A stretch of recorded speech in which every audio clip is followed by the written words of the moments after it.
Quand il est décédé, je n'avais même pas exprimé ce que j'ai ressenti ce jour. J'étais bouleversée, traumatisée, triste. Parce que là, je me retrouve avec 3 bébés. 3 bébés, 3 enfants.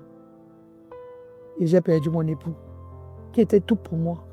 Puisque je ne travaillais pas, je n'avais aucune ressource. Ma vie était une femme au foyer. Je me retrouve ainsi. Et tant qu'on puisse aller le garder.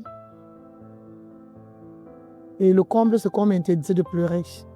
Je ne devais pas pleurer parce qu'en fait, on dit en Afrique que quand une femme pleure, j'ai un bébé, en fait, elle rend le bébé triste aussi. Je devais refouler parfois mes larmes pour que le bébé ne me voie pas en train de pleurer. Pour ne pas verser les larmes sur le bébé qui avait 4 mois. Je l'allaitais. Et on me forçait à manger. Je n'avais même pas mangé. Je n'arrivais vraiment pas à manger. Je pleurais. La douleur était si vive. Parce que je n'étais pas préparée psychologiquement. On pensait qu'on avait l'avenir devant nous. Toute la vie devant nous. On n'avait pas vu la maladie arriver. Elle était brusque. Et je me retrouvais là perplexe. Je n'avais même pas exprimé ce que je ressentais. C'était très dur. Très difficile. Je dormais franchement avec la lumière. Chaque soir, quand j'entendais une voiture faire un bruit, je pensais que c'était lui qui arrivait. C'est lui qui avait me dit, viens ouvrir la barrière comme d'hab et me taquiner. C'était franchement difficile déjà. Émotionnellement, je n'arrivais pas à dormir. Je dormais avec la lumière chaque soir. Je dormais tard. Je faisais des insomnies. Je maigrissais.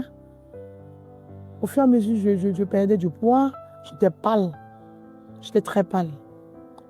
Et je me posais la question, je vais faire comment?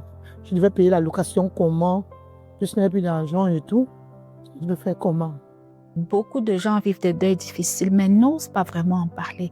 Parce que souvent, dans nos familles et même dans nos environnements, une fois la période de deuil terminée, on ne parle plus vraiment de la personne qui est partie.